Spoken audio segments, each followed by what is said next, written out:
अक्कलकोट शहरातील सामाजिक कार्यकर्त्या व माहिती अधिकार कार्यकर्ते महासंघाच्या तालुका अध्यक्ष ॲडव्होकेट फारिया टिनवाला यांनी आपला वाढदिवस अनाठायी खर्च टाळून सामाजिक बांधिलकी जपत साजरा करून एक आदर्श निर्माण केला आहे। फुलना फुलाची पाकळी या भावनेतून समाजातील गरजू व वंचित घटकांच्या हितासाठी विविध उपक्रमांचे आयोजन करण्यात आले। या निमित्ताने अक्कलकोट ग्रामीण रुग्णालय येथे रुग्णांना फळांचे वाटप करण्यात आले। तसेच झोपडपट्टीतील बालकांना खाऊ वाटप करून त्यांच्या चेहऱ्यावर आनंद फुलवण्यात आला। यासोबतच गरजू नागरिकांसाठी चादर वाटपाचा उपक्रमही राबविण्यात आला। याचबरोबर प्रभाग क्रमांक 7 मधील नागरिकांसाठी एक दिवसीय विशेष शिबिराचे आयोजन करण्यात आले होते। या शिबिरात नवीन मतदान नोंदणी व दुरुस्ती, उत्पन्न दाखला, रहिवासी दाखला, जातीचा दाखला, non creamy layer, EWS, NCMC card तसेच मुस्लिम OBC समाजातील विविध दाखल्यांसाठी मार्गदर्शन व सुविधा उपलब्ध करून देण्यात आल्या। या उपक्रमाच्या शुभारंभ प्रसंगी दुधनीचे नगराध्यक्ष प्रथमेश भैया मैत्रे यांच्या अध्यक्षतेखाली कार्यक्रम पार पडला। यावेळी नगरसेवक डॉक्टर उदय मैत्रे, ज्येष्ठ प्राध्यापक परमेश्वर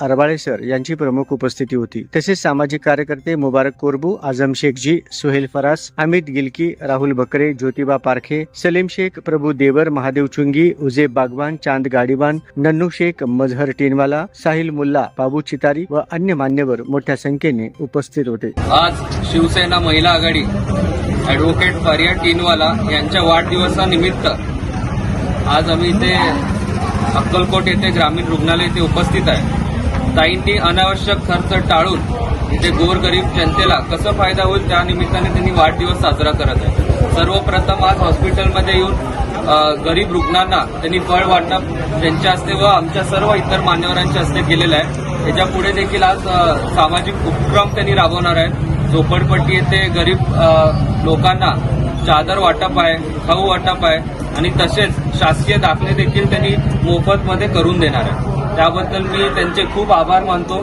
आणि सर्वांना सांगू इच्छितो की सर्वांनी अनावश्यक खर्च टाळून असंच गोरगरीब जनतेला फायदा होईल अशा पद्धतीने सर्वांनी वाढदिवस साजरा करा।